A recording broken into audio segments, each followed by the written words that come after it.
महोदय, खरं म्हणजे आज बोलणं कुठून सुरू करावं असा एक प्रश्न माझ्या मनात निर्माण झालाय। एक प्रचंड वादळ मनामध्ये तयार झालेलं आहे, कारण आज सभागृहामध्ये ज्या शोक प्रस्तावासाठी आपण सर्व लोक एकत्रित आहोत, कधीच कल्पना केली नव्हती की अशा प्रकारचा शोक प्रस्ताव हा आपल्याला या ठिकाणी त्याच्यावर व्यक्त व्हावं लागेल। खरं म्हणजे सहज बाजूला नजर गेली तर नेहमीच खुर्चीत दादा असायचे आणि सभागृहामध्ये तर सुरुवातीपासून तर रात्री उशिरापर्यंत कितीही काळ सभागृह चाललं तरी आपल्या जागी बसलेले दादा हे आपल्याला या ठिकाणी पाहायला मिळायचे। आज दुर्दैवाने ते आपल्यामध्ये नाहीत, याची निश्चितपणे खंत आहे। खरं तर यावर्षी दादांनी 12वा अर्थसंकल्प मांडला असता, पुढच्या वर्षी 13वा अर्थसंकल्प मांडून बॅरिस्टर शेषरावजी वानखेडे यांचा जो विक्रम आहे त्याची बरोबरी केली असती आणि कदाचित पुढच्या काळामध्ये महाराष्ट्राच्या इतिहासात सर्वाधिक अर्थसंकल्प मांडणारे अर्थमंत्री म्हणून दादांचं या ठिकाणी कार्य राहिलं असतं। पण अचानकपणे दादा आपल्यातनं निघून गेले आणि यावेळी हा अर्थसंकल्प मांडण्याची जबाबदारी या ठिकाणी माझ्यावर आली। खरं म्हणजे अर्थसंकल्पाच्या संदर्भात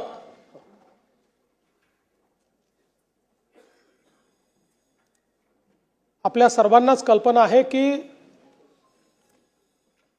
कठोर निर्णय घ्यायचे असतील तर ते घ्यायला कधीही मागे पुढे न पाहणारे अजितदादा होते। पण त्याचवेळी वित्त विभागाने लाडकी बहीण योजनेचा भार हा अर्थसंकल्पावर फार मोठ्या प्रमाणात पडेल आणि म्हणून याचा पुनर्विचार करावा असं सुचवल्यानंतर देखील त्या ठिकाणी ठामपणे निर्णय घेऊन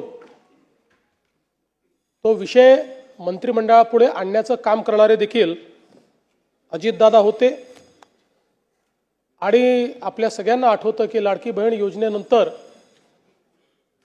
अजितदादांनी गुलाबी जॅकेट घालणं सुरू केलं होतं आणि आम्हालाही सगळ्यांना ते जॅकेट घालायला लावलं होतं। आता या सगळ्या गोष्टी केवळ आठवणींमध्ये आहेत आणि म्हणून मला असं वाटतं की संपूर्ण सभागृह अत्यंत या परिस्थितीमध्ये दुःखी आहे।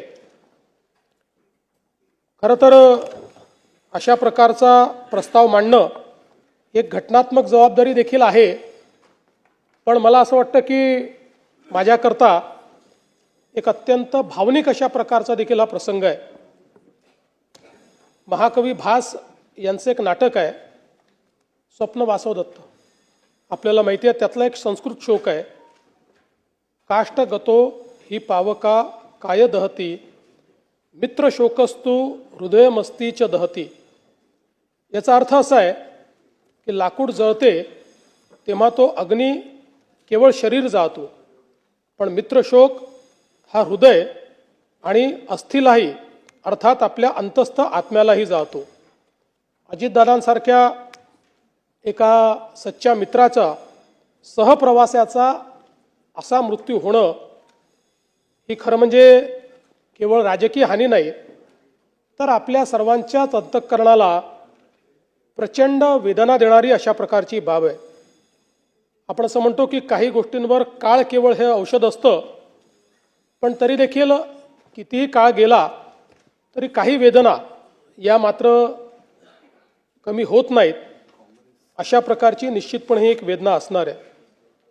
आपण अनेक वेळा राजकीय नेत्यांच्या निधनानंतर पोकळी निर्माण झाली अशा प्रकारचं वक्तव्य करतो। खरं म्हणजे ज्यावेळी एखादा ज्येष्ठ नेता आपल्यातनं ते निघून जातात. अनेक वर्ष त्यांनी काम केलेलं असतं. त्यावेळी त्यांच्या निधनाने त्यांची कमतरता जाणवते, ती पोकळी नसते.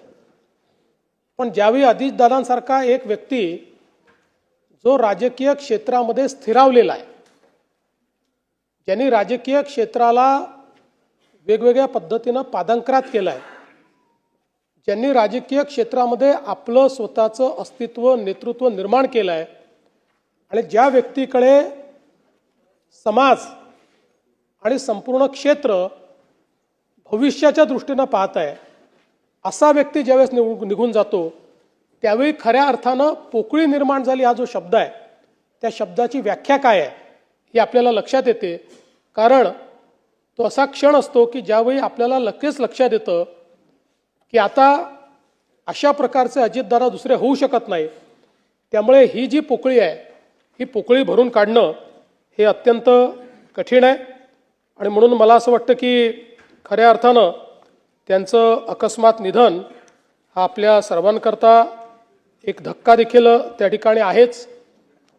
खरं म्हणजे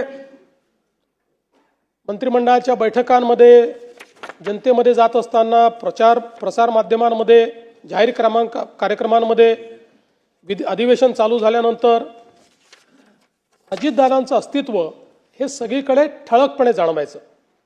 कारण आपल्याला कल्पना आहे की प्रत्येक गोष्ट ही शिस्तीत झाली पाहिजे अशा पद्धतीनं सातत्याने अजितदादांचं त्या ठिकाणी म्हणणं असायचं. आणि सकाळी 6 वाजल्यापासून काम करणारा नेता अशा पद्धतीनं त्यांची ख्याती होती. कार्यमग्नता जीवन व्हावे, मृत्यू हीच विश्रांती हे काव्यवचन खरं म्हणजे अजितदादांच्या जीवनाकडे आपण बघितलं तर आपल्याला ते सत्य वाटतं. कारण अखंड जीवनामध्ये कार्यमग्न असलेले अजितदादा, प्रत्येक क्षणाचा नीट उपयोग करणारे अजितदादा, कुठलीही गोष्ट नियोजन केल्याशिवाय न करणारे अजितदादा, या सगळ्या गोष्टी मला असं वाटतं की राजकारणामध्ये खूप विरळ आपल्याला पाहायला मिळतात. खरं तर त्यांचा आणि आमचा दोघांचाही जन्म 22 जुलैचा. दादा माझ्यापेक्षा 11 वर्ष मोठे होते, खऱ्या अर्थानं माझे दादाच होते. आणि मला असं वाटतं की गेल्या जवळपास 1 दशकापेक्षा जास्त काळ, ते तर सोबत कदाचित उशिरा आले आमच्या, पण 1 दशकापेक्षा जास्त काळ अतिशय आमची जवळीक होती, अतिशय चांगली मैत्री होती. त्याच्या आधी देखील आमची, कारण मी 99 साली आलो, त्यानंतर दादांची ओळख झाली, संबंध आणले. पण मी असं म्हणेन की साधारण 2014 नंतर एक भावनिक नातं हे दादांशी तयार झालं. मी अनेक वेळा माझ्या मुलाखतीत म्हणायचो की राष्ट्रवादी काँग्रेस आमचं स्ट्रॅटेजिक पार्टनर आहे. पण त्याचवेळी माझ्या मनात मात्र मला हे पक्कं माहिती होतं की अजितदादा हे काही स्ट्रॅटेजिक पार्टनर नाही आहेत, तर अंतःकरणातनं आपल्यावर प्रेम करणारा अशा प्रकारचा आपला मित्र म्हणून खरं म्हणजे अजितदादांकडे मी बघितलं आणि त्यांनीही माझ्याकडे त्याच पद्धतीनं बघितलं. आणि जीवनभर मला असं वाटतं की आमचं ते नातं त्यांच्या अंतिम दिवसापर्यंत कायम होतं. मला आजही आठवतं की 27 जानेवारी 2026ला मंत्रिमंडळाची बैठक झाली, त्यानंतर पायाभूत सुविधांची बैठक झाली. त्याही बैठकीमध्ये अजितदादांनी आपल्या नेहमीच्या सिग्नेचर पद्धतीने सगळ्यांना, जे अधिकारी होते त्यांना विचारलं की मी आज सकाळी माहिती घेतली आहे आणि ज्या प्रकारे कॅपिटल एक्सपेंडिचरमध्ये ग्रॉस व्हॅल्यू ॲडिशन काही राज्यांमध्ये होतं तेवढं आपल्या राज्यात का होत नाही, या संदर्भात तुम्ही काय कारवाई करणार आहात. आणि मग अधिकाऱ्यांनी सांगितलं कॉस्ट ओव्हररन कसे होतात, प्रोजेक्ट्स कसे डिले होतात, त्याच्यामुळे ग्रॉस व्हॅल्यू ॲडिशन का होत नाही. त्यानंतर मग सार्वजनिक बांधकाम विभागाचं एक प्रेझेंटेशन झालं, त्यात त्यांनी त्यांच्यावर 700 कोटी रुपयाची डिक्री ही जी न्यायालयाने केली होती ती कशी त्यांनी त्या ठिकाणी उच्च न्यायालय सर्वोच्च न्यायालयातनं डिक्री त्या ठिकाणी कॅन्सल केली आणि ज्यांनी डिक्री आणली त्यांच्यावरच कसा फाईन झाला अशा पद्धतीचं प्रेझेंटेशन केलं. त्यावर दादा गमतीने असं म्हणाले, पुढच्या वेळेसपासून असेच तुम्ही फक्त प्रस्ताव या ठिकाणी आणत जा. आणि ती सगळी बैठक आम्ही संपवली. त्यानंतर माझ्या अँटी चेंबरला आम्ही गेलो. दादांचं काम हे 10-15 मिनिटाचं असायचं, त्याच्यावर नाही. दादांची एक सवय होती, कुठलंही काम हे त्यांच्या कागदावर लिहिलेलं असायचं. 2-3 ओळींमध्ये काय बोलायचं हे लिहिलं असायचं आणि ते परफेक्ट तेवढंच आपल्या कामाचं दादा बोलायचे. त्यामुळे ते कामाचं एक 5-10 मिनिटं झालं. त्यानंतर 30-40 मिनिटं आम्ही वेगवेगळ्या विषयांवर, भविष्यात काय, बजेटमध्ये काय, अशा गप्पा मारल्या. जवळपास 1.25 तास आम्ही त्या ठिकाणी एकत्रित होतो. आणि त्यानंतर दादा त्या ठिकाणून गेले. त्यावेळेस खरं म्हणजे ही पुसटशीही कल्पना नव्हती की कदाचित तीच आपली शेवटची भेट ही दादांशी ठरेल. आणि दुर्दैवाने तसंच झालेलं आपल्याला पाहायला मिळालं. ही अपघाताची बातमी ज्यावेळेस आली त्यावेळेस पहिल्यांदा मनाने असं म्हटलं की ठीक आहे, अपघात झाला असेल, पण अपेक्षा करूया काही झालं नसेल. पण लगेच दुसरी बातमी आली की विमानाची परिस्थिती बघता त्याच्यामध्ये कोणीही त्या ठिकाणी जिवंत असेल असं वाटत नाही. आणि त्यातनं मग पुढच्या गोष्टी आपल्या सर्वांना माहितीच आहेत. खरं म्हणजे अजितदादा हे केवळ एक व्यक्तिमत्व नव्हतं, तर ते एका पिढीचा आत्मविश्वास होते. शेतकऱ्यांचा एक कळवळा असलेले, शेतीबद्दल इत्थंभूत माहिती असलेले, शेती, ॲनिमल हजबंड्री या सगळ्या विषयांची पूर्ण जाण असलेले आणि एक प्रकारे मातीतनं तयार झालेलं नेतृत्व असं अजितदादांचं नेतृत्व होतं. त्यांच्या जीवनामध्ये अनेक संघर्ष आले, कुठल्याही संघर्षाला त्यांनी पाठ दाखवली नाही. सातत्याने त्या संघर्षाला सामोरं ते गेले, कधी पोळापुढे झुकले नाहीत.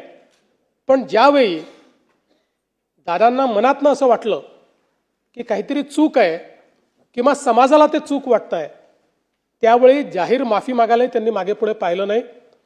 अशा परिस्थितीमध्ये दादा कुठलंही इगो न ठेवता जाहीरपणे माफी मागून पुढच्या कामाला त्या ठिकाणी लागायचे, हे देखील आपण बघितलेलं आहे. त्यामुळे एक प्रकारे अनेकांचं आधारबळ असलेले, अनेकांना धीर देणारे, अनेकांच्या निर्णयाची ताकद असलेले दादा आज नसल्यामुळे निश्चितच खूप मोठ्या प्रमाणात अनेक लोकांच्या समोर अनेक प्रश्न त्यातनं निर्माण झाले. खरं म्हणजे अजितदादांबद्दल सगळे नेहमीच सांगतात की शब्दाला जागणारा अशा प्रकारचा नेता होता. त्याचा अनुभव 2019 साली आम्ही घेतला. 2019ला ज्यावेळी आमचं ठरलं की सरकार तयार करायचं, त्यानंतर काही कारणाने तो निर्णय त्यावेळी त्यांच्याकडे वरिष्ठांनी बदलवला. पण दादांनी त्यावेळेस भूमिका घेतली की नाही, मी शब्द दिलेला आहे, मी शब्द मोडणार नाही. आणि आम्ही सरकार तयार केलं, शपथविधी घेतला. त्याला अनेक लोकांनी पहाटेचा शपथविधी म्हटलं. त्याला पहाटेचा म्हटलं की दादा त्याच्यावर नाराज व्हायचे. दादा म्हणायचे पहाट म्हणजे 6 असतं, ही काही पहाट नाही आहे, आम्ही 9 वाजता शपथ घेतली होती, तो सकाळचा शपथविधी आहे, असं नेहमी ते पत्रकारांना सांगायचे. आणि मला आजही आठवतं की त्यावेळी अतिशय दृढतेनं त्यांनी, खरं म्हणजे त्यांना निश्चितपणे काही ना काही प्रमाणात त्याची किंमत मोजावी लागली, पण तरी देखील त्यांनी सांगितलं की एकदा निर्णय झाला होता, मग या निर्णयाला मी बांधील असेल. आणि ज्यावेळी सर्वोच्च न्यायालयाचा निर्णय आमच्या विरोधात गेला, मला आजही आठवतं की वर्षा बंगल्यामध्ये दादा आणि मी दोघंच जण होतो. त्यावेळी तो निर्णय विरोधात गेल्यानंतर त्या ठिकाणी सरकार स्थापन करणं काही शक्य नव्हतं. दादांनी विचारलं काय केलं पाहिजे. मी म्हटलं दादा, आता याच्यामध्ये उगीच तुम्ही स्वतःचा बळी द्यावा अशी आमची पण अपेक्षा नाही. ठीक आहे, आता जे काही असेल तुम्ही तुमचा निर्णय घ्या. आणि त्यानंतर माझ्याशी चर्चा करून, म्हणजे अनेक वेळा अनेकांनी अनेक गोष्टी त्या ठिकाणी सांगितल्या, पण वर्षा बंगल्यावरनं माझ्याशी चर्चा करून दादांनी मग तो निर्णय बदलवला. कारण त्यांच्यासोबत जे लोक राहिले होते हे दादांना माहिती होतं की शेवटी त्यांचंही भविष्य आपल्याला बघायचं आहे. आणि मग दादांनी पुन्हा त्या ठिकाणी जे काही सरकार झालं त्या सरकारमध्ये सामील होण्याचा निर्णय घेतला. आणि म्हणून मला असं वाटतं की त्यांच्या स्वभावात पारदर्शकता होती. ओठात आहे ते ओठात आहे आणि जे आहे ते तोंडावर बोलून टाकायचं. तोंडावर बोलताना दादा राजकीय परिणामांची फारशी काळजी करत नव्हते. आणि मला असं वाटतं की राजकारणामध्ये असं अनेक वेळा तुम्हाला पॉलिटिकली करेक्ट राहावं लागतं, पण पॉलिटिकली करेक्ट राहणाऱ्यांपैकी दादा नव्हते. त्यांना जे वाटलं ते स्पष्टपणे रोखठोक त्या ठिकाणी बोलायचे. आणि त्यामुळे मला असं वाटतं की त्यांच्याबद्दल आमदारांना किंवा सदस्यांना देखील माहिती होतं की दादांनी एखादी गोष्ट तोंडावर नाही म्हटली याचा अर्थ काही आपले विरोधक नाही आहेत, त्यांना नाही पटलेली त्यामुळे त्यांनी नाही म्हटलेली आहे. पण जे काम होऊ शकत असेल ते मात्र तात्काळ करणे आणि तिथल्या तिथे फोन लावणे, ते काम झालं आहे की नाही पाहणे, अशा पद्धतीनं दादाची ख्याती असल्यामुळे जे सदस्य आहेत ते आपलं काम हक्काने घेऊन त्या ठिकाणी दादांकडे जाताना आपण बघायचो. आणि मला असं वाटतं की वर्षानुवर्ष काम करत असताना दादांनी एकवचनी असण्याचा एक नाव जे कमावलं की दादा म्हणतात ते करतात, हे राजकारणामध्ये मला असं वाटतं की अतिशय विरळ आहे. आणि खरं तर मला असं वाटतं की ज्यावेळेस 2019 नंतर मी विरोधी पक्ष नेता झालो, ते इकडे आले, ते पुन्हा उपमुख्यमंत्री झाले. पण आपल्यापैकी अनेकांच्या लक्षात असेल की इथनं भाषण करताना ते माझा उल्लेख मुख्यमंत्री म्हणूनच करायचे. मग प्रत्येक वेळी मग त्यांना आठवण करून द्यावी लागायची की मुख्यमंत्री नाही, विरोधी पक्ष नेता. आणि मला असं वाटतं की त्यानंतर कदाचित त्यांचे ते शब्द जे आहेत ते सत्य झाले. आम्ही एकत्रित आलो, आम्ही दोघेही उपमुख्यमंत्री झालो, नंतर मी मुख्यमंत्री झालो, पुन्हा शिंदेसाहेब आणि ते उपमुख्यमंत्री झाले. आम्ही खरं म्हणजे आमच्या अनेक गोष्टींवर गप्पा देखील व्हायच्या, अनेक गोष्टींवर बोलायचो. दादांना क्रिकेटची आवड होती, त्याच्यावरही अनेक वेळा आमची चर्चा व्हायची. आणि आम्ही जेव्हा एकत्रित प्रवास करायचो त्यावेळी दादांच्या अनेक ज्या काही सवयी होत्या त्यात दादांना मला नेहमी आठवतं की दूध प्यायला आवडायचं. त्यामुळे आमच्या विमानात किंवा हेलिकॉप्टरमध्ये कोल्ड्रिंक असू द्या, काही असू द्या, जे कोल्ड मिल्क असतं, आणि दादा सांगायचे मी शेतकऱ्याचा मुलगा आहे, रोज हळदीचं दूध पितो आणि मला कुठल्याही म्हणजे कोल्ड्रिंक किंवा याच्यापेक्षा दूध प्यायला आवडतं. अशा अनेक सवयी दादांच्या एकदम नजरेसमोरून जातात. दादा चप्पल घालायचे पण पाय नेहमी स्वच्छ ठेवायचे. त्यांना ती एक सवय होती की बसल्या बसल्या आपला पाय स्वच्छ करायचे ते. त्यामुळे अशा ज्या गोष्टी आहेत त्या अशा आज माझ्या नजरेसमोरून चाललेल्या आहेत. पण मला असं वाटतं की त्यांच्या काही सवयी ज्या होत्या या इतक्या महत्त्वाच्या होत्या. त्यातली सगळ्यात महत्त्वाची सवय म्हणजे त्यांचा वक्तशीरपणा. कधीही कुठल्याही ठिकाणी 1 मिनिटं आधी पोचायचं म्हणजे पोचायचं. ज्यावेळी आम्ही तिघं होतो, शिंदेसाहेब मुख्यमंत्री होते, मी उपमुख्यमंत्री होतो, दादे उपमुख्यमंत्री होते. 12 वाजताचा कार्यक्रम असेल तर दादा 11:59ला पोचणार, मी 12:05ला पोचणार आणि शिंदेसाहेब थोड्या वेळेमध्ये, नाही एवढं नाही पण एक 15-20 मिनटं अजून ते मागे पुढे. पण कधीही, आणि मी तर कमीत कमी शिंदेसाहेब किती वाजता निघतायत हे बघून मी त्या ठिकाणी कार्यक्रमात पोचायचो. पण दादा 12चा कार्यक्रम कोणाला याला किती वाजू द्या, दादा 11:59ला पोचणार म्हणजे पोचणार. आणि मला असं वाटतं की ही त्यांचं वक्तशीरपणा, म्हणजे सकाळी 9ची बैठक असेल, त्यांनी बोलवली असेल तर अधिकाऱ्यांना माहिती असायचं की 8:59ला दादा खुर्चीवर असणार, त्यामुळे त्याच्या आधी आपण पोचलं पाहिजे.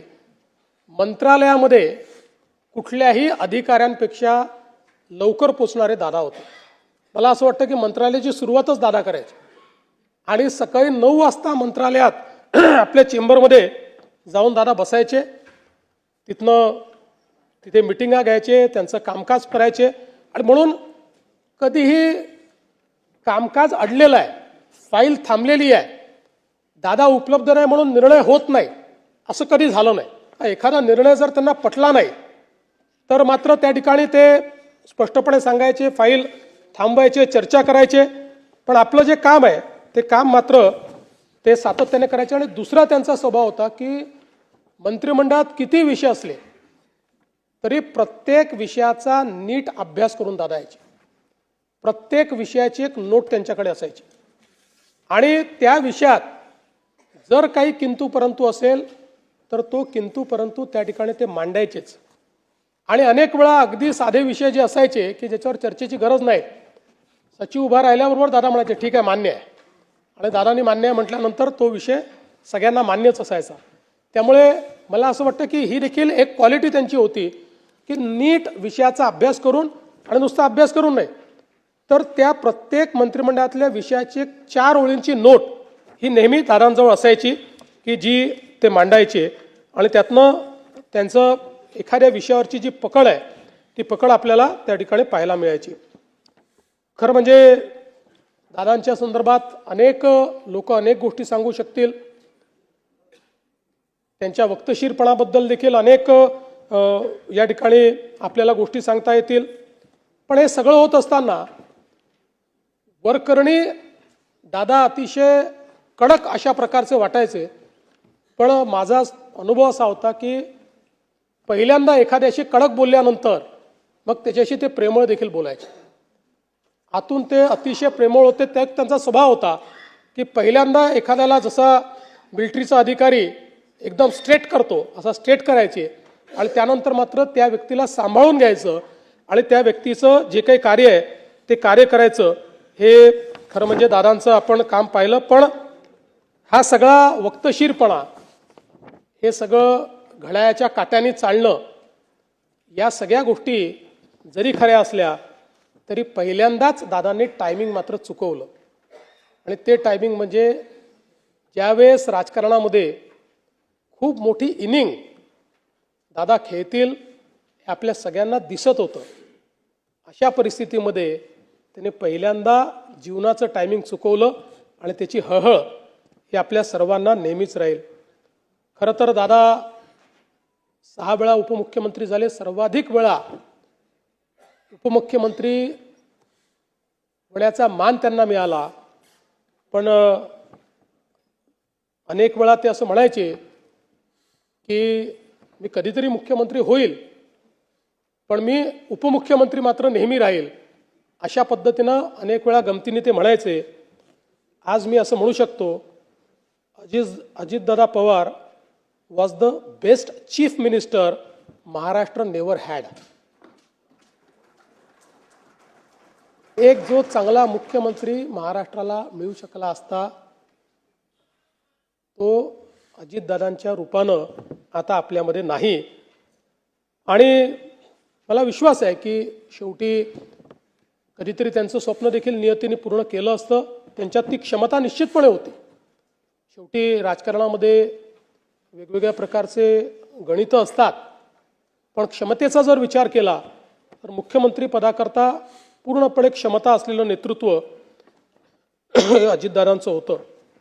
खरं तर मी असं म्हणेन की राजकारणामध्ये आपल्याकडे अनेक नेते आहेत, अनेक दादा आहेत आणि सगळ्याच दादांनी चांगलं काम केलं आहे. पण महाराष्ट्रामध्ये वसंतदादा आणि अजितदादा ही 2 नावं अशी आहेत की ज्यांना दादा म्हणून नेहमीच महाराष्ट्र हा त्यांच्या कामाकरता या ठिकाणी लक्षात ठेवेल. दादांनी सुधाकरराव नाईकांच्या मंत्रिमंडळात ज्यावेळेस काम केलं त्यावेळी खरं म्हणजे सुरुवातीच्या काळामध्ये जेव्हा दादा मंत्री झाले त्यावेळी थोडा त्यांचा स्वभाव अबोल होता किंवा नेमकं तेवढं काम करायचं अशा प्रकारचा त्यांचा स्वभाव होता. त्यामुळे पहिल्यांदा लोकांचा दृष्टिकोन असा होता की एका मोठ्या घराण्यातला माणूस आहे, हा मंत्री झालेला आहे.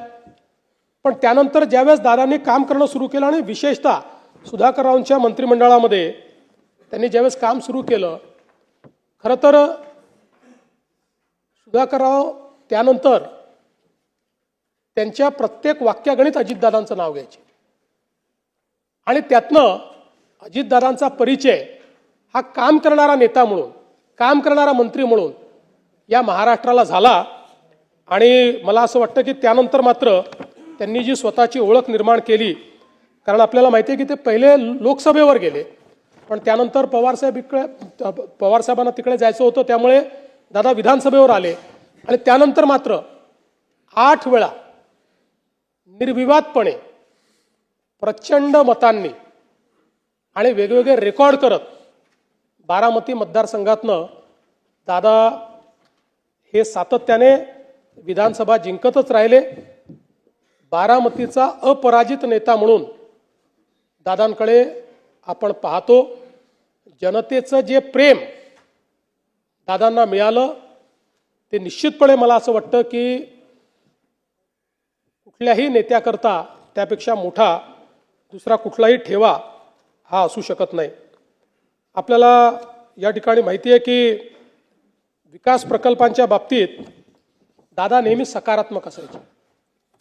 त्यांचा मूळ पिंड हा विकास झाला पाहिजे, प्रोजेक्ट झाले पाहिजे आणि विरोधी पक्षात असतानाही विरोधाला विरोध न करता त्यांच्यामध्ये ही हिंमत देखील होती की एखादा जर चांगला प्रकल्प असेल तर त्याला विरोधी पक्षात असताना देखील म्हणजे मी मुख्यमंत्री असताना देखील अनेक वेळा अनुभव घेतला की थेट त्याला त्यांनी या सभागृहात ते बोलायचे की ठीक आहे बाकी गोष्टी सोडून द्या हे बरोबर आहे. किंवा विरोधी पक्षात असतानाही एखाद्या सभेमध्ये आपल्याच पक्षाचा एखादा व्यक्ती हा पंतप्रधानांबद्दल चुकीचं बोलल्यानंतर त्याच ठिकाणी आपल्याच पक्षाच्या व्यक्तीला किंवा तू लहान आहे पंतप्रधानांबद्दल या शब्दात बोलण्याचं तुला कुठलाही अधिकार नाही हे दरडावून सांगणं ही देखील जी एक मला असं वाटतं की एखाद्या नेतृत्वाची जी काही क्षमता असते ती क्षमता दादांमध्ये आपण अनुभवली आणि दादांनी त्या संदर्भात नेहमीच मला असं वाटतं की आता प्रयत्न केला. कधी फायलींचा ढीग हा दादांकडे आपण बघितला नाही. अधिकाऱ्यांना बोलवायचं, तिथे निर्णय करायचे, त्यांच्याकडनं समजून घ्यायचं आणि एकदा पटलं की त्याची पाठराखण करायची.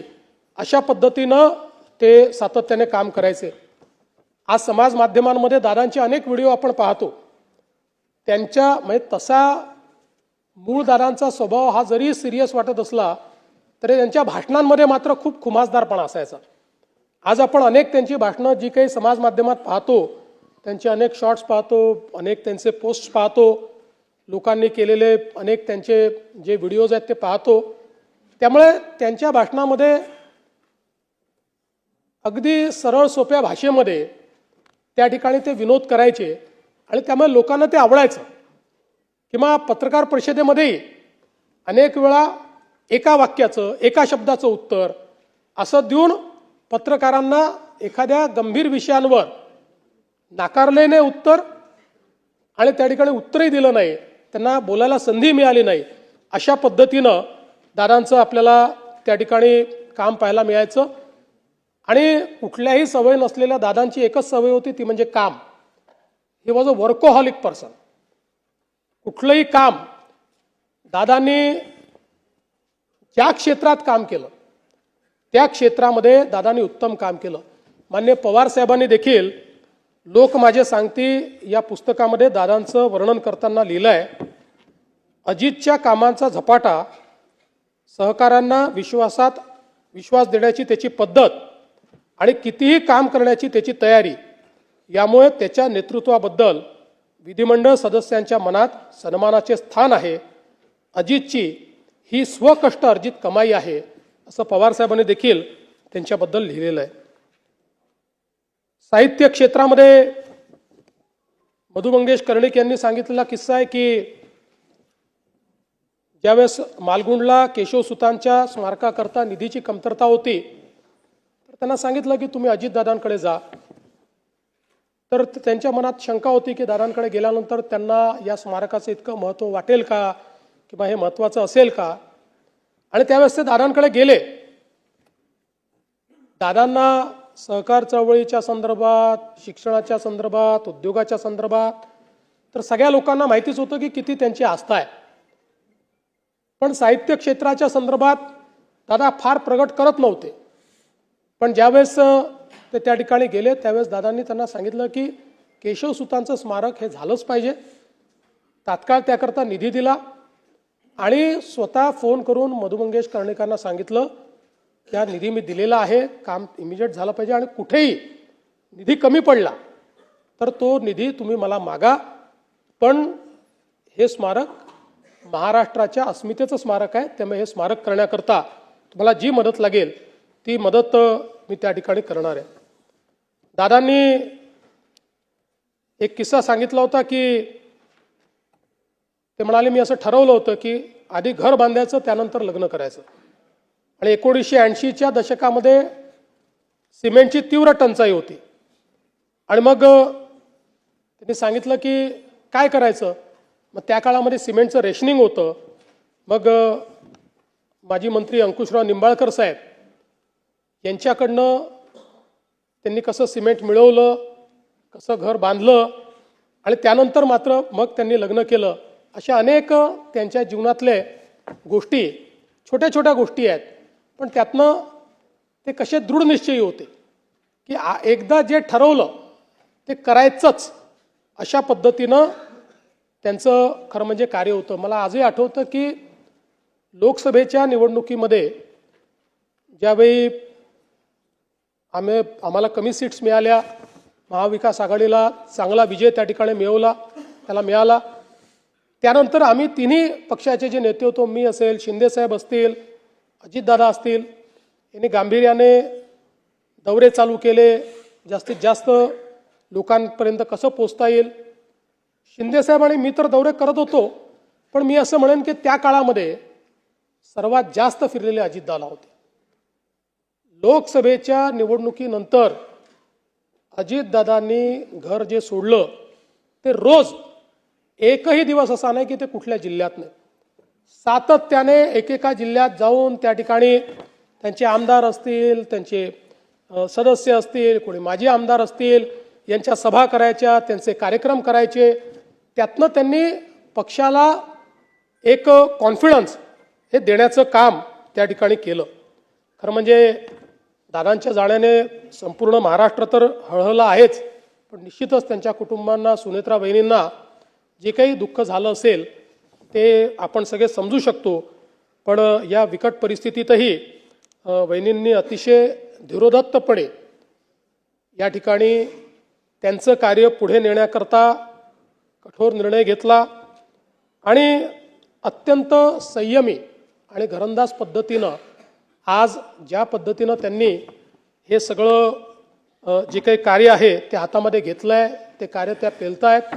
निश्चितपणे आपण सगळे लोक आणि आपल्या सद्भावना या त्यांच्या पाठीशी आहेतच. कारण शेवटी राजकीय क्षेत्रामध्ये अनेक वेळा व्यक्तिगत वेदना आपल्याला बाजूला ठेवून समाज, राज्य याचा विचार करत आपलं कर्तव्य त्या ठिकाणी बजावत राहावं लागतं.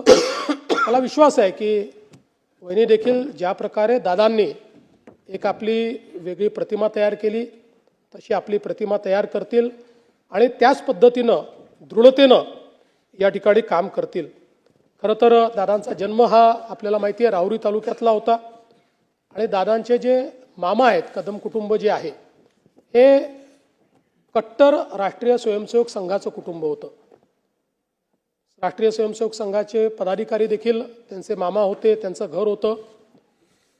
दादांचं बालपण बऱ्यापैकी मामांच्या घराकडे गेलं असल्यामुळे त्यांच्या त्या कार्याची जाणीव देखील होती. पण दादा मात्र मोठे हे जो काही त्या काळचा काँग्रेसी विचार होता किंवा पवारसाहेबांचं जे नेतृत्व होतं त्या नेतृत्वातून ते पुढे झाले. त्यांनी शिक्षण पूर्ण केल्यानंतर शेतीची सुरुवात केली. टोमॅटो लागवड, दुग्ध व्यवसाय, कुक्कुटपालन या सगळ्या गोष्टी त्यांनी स्वतः केल्या आहेत. हे मला जी काही माहिती आहे त्यात त्यांनी स्वतः वहिनींनी या ठिकाणी हे सगळं काम करणं, त्याचं मार्केटिंग करणं, बाजारात देखील या सगळ्या वस्तू पोचवणं, या सगळ्या गोष्टी म्हणजे ज्याला आपण जमिनीतनं उठून मोठं होणं म्हणतो अशा प्रकारचं सगळं कार्य हे त्यांनी केलं. आणि म्हणूनच सामान्यातल्या सामान्य माणसाच्या अडीअडचणी या दादांना माहिती होत्या. सहकार, शेती, ग्रामीण विकास यातनं त्यांनी राजकीय प्रवास जो सुरू केला तो सातत्याने आपल्याला माहिती आहे की वेगवेगळ्या पदांवर दादा राहिले. त्यांनी अतिशय चांगलं काम हे वेगवेगळ्या पदांवर केलं आणि हे सगळं करत असताना त्यांनी जे अर्थसंकल्प मांडले ते जर आपण बघितलं तर त्या अर्थसंकल्पांचा जो काही स्थायीभाव आहे त्याच्यामध्ये त्यांचा भर हा नेहमी राजकोषीय स्थैर्य निर्मितीवर असायचा, म्हणजे महसुली वाढ आणि खर्चाला प्राधान्यक्रम, विकास अभिमुख विस्तार म्हणजे भांडवली गुंतवणूक वाढवून रस्ते, ऊर्जा, सिंचन, उद्योगांना चालना देणं आणि संरचनात्मक संतुलन, या 3 गोष्टींवर आधारित सगळे त्यांचे अर्थसंकल्प आपल्याला पाहायला मिळतात.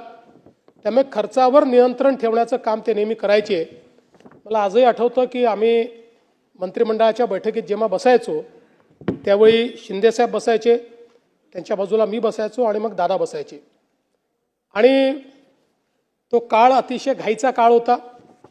मग अनेक वेळा माझी भूमिका रेफरीची यायची, कारण शिंदेसाहेबांचा हात खुला होता. त्यामुळे ते दरवेळेस एखादी नवीन योजना आणायचे. दादा म्हणायचे आपण आता मोठ्या योजना केलेल्या आहेत, मग आता ही योजना कशी करायची. मग शिंदेसाहेब मला म्हणायचे की नाही आपल्याला ही केली पाहिजे. मग मी त्यांना सांगायचो केली पाहिजे. मग ते सांगायचे नाही पण आत्ता पैशाची तंगी आहे. मग मी यांना सांगायचो पैशाची तंगी आहे. असं करून मग शेवटी दोघांचं एकमत व्हायचं आणि मग आम्ही ती योजना पूर्ण करायचो. त्यामुळे हा आमच्या तिघांच्या स्वभावातला हे अंतर होतं, पण मला असं वाटतं की आम्ही तिघं एकमेकाला कॉम्प्लिमेंट करत होतो. आणि म्हणून त्यातनं एक कुठल्याही मुख्यमंत्र्याला अर्थमंत्री कसा पाहिजे तर तो अजितदादांसारखा पाहिजे, की जो तुम्हाला नेहमी वास्तविकतेचा आरसा दाखवेल पण त्याचवेळी राज्याची वाटचाल थांबवणार नाही. अशा प्रकारचा अर्थमंत्री हा आपण त्यांच्या माध्यमातून बघितला. आपल्याला कल्पना आहे की विकासाच्या संदर्भात विशेषतः एकदा मला विचारलं की समजा दादा त्या ठिकाणी जर मंत्री झाले नसते तर काय झाले असते. मी बोलताना म्हटलं त्यांच्यात शिस्त तर पोलीस सारखी आहे, कदाचित पोलीसमध्ये घेतले असते. हाडाचे शेतकरी आहेत तेव्हा कदाचित शेतकरी झाले असते. पण नंतर मग माझ्या डोक्यात विचार आला की दादा निश्चितपणे या ठिकाणी बांधकाम इंजिनियर झाले असते, कारण बांधकामाच्या संदर्भात अगदी छोट्यातल्या छोट्या बारीक बारीक गोष्टींमध्ये जाणं, सरकारी काम उत्तम गुणवत्तेचं झालं पाहिजे हा त्यांचा आग्रह. सकाळी 6 वाजता साईटवर जाणार, सगळ्या अधिकाऱ्यांना बोलवणार आणि त्यातल्या छोट्या छोट्या गोष्टी शोधून काढणार. हे असं काय, हे तसं काय, हे काय वापरलंय, याची किंमत किती आहे. आणि म्हणून जी जी बांधकामं दादांच्या देखरेखीखाली झाली आपण जर बघितली तर एक सरकारी बांधकामाचा खाक्या असतो, त्या खाक्यातली ती बांधकामं वाटत नाही. ती बांधकामं ही एखाद्या खाजगी बांधकामाला लाजवतील अशा प्रकारची बांधकामं आहेत. आणि कधीकधी दुर्दैव काय असतं बघा की दादांनी स्वतः पाठपुरावा करून ज्या मेडिकल कॉलेजची वीटनवीट ठेवली, दुर्दैवाने शेवटी त्यांचा देह त्याच मेडिकल कॉलेजमध्ये आपल्याला न्यावा लागला. यापेक्षा मला असं वाटतं दुर्दैवी अजून काही असू शकत नाही. त्यांचा दर्जा आणि सौंदर्यसृष्टी ही खरोखर अतिशय चांगली होती. खरं तर कोविडच्याही अभूतपूर्व संकटामध्ये दादा पूर्णपणे मैदानात होते. आपल्याला कल्पना आहे की त्या काळामध्ये अनेक प्रश्न निर्माण झाले होते, पण खंबीरपणे राज्याचे अर्थमंत्री म्हणून आणि अर्थमंत्र्याच्याही पलीकडे ही आपली जबाबदारी असं समजून या संपूर्ण कोविडच्या काळात सरकारची बाजू योग्य पद्धतीने मांडणं असेल, सरकारचे निर्णय योग्य होतील या दृष्टीनं काम असेल, या सगळ्या गोष्टी दादांनी केल्या. त्यामुळे मी असं म्हणेन की महाराष्ट्राने एक नेता गमावला, एक प्रशासक गमावला, मी वैयक्तिक एक मित्र गमावला. आपण सगळ्यांनी ज्यांना आपण आपल्या कुटुंबासारखं समजत होतो असा कुटुंबातला एक व्यक्ती आपण सगळ्यांनी या ठिकाणी गमावला.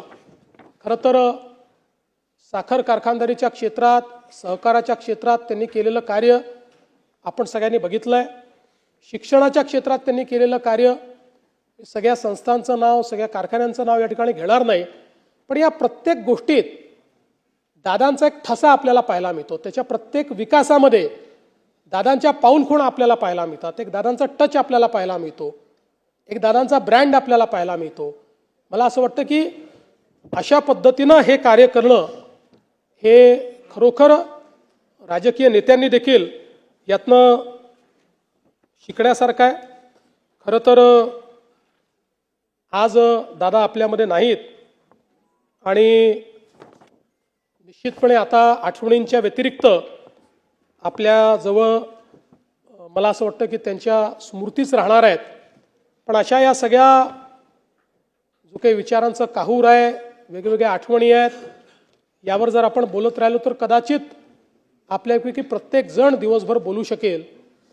आणि म्हणून खरं तर कवी पी सावळाराम यांचं एक गीत आहे, त्यातलं एक कडवं हे केवळ दादांकरताच लिहिलं आहे का असं आपल्याला वाटावं.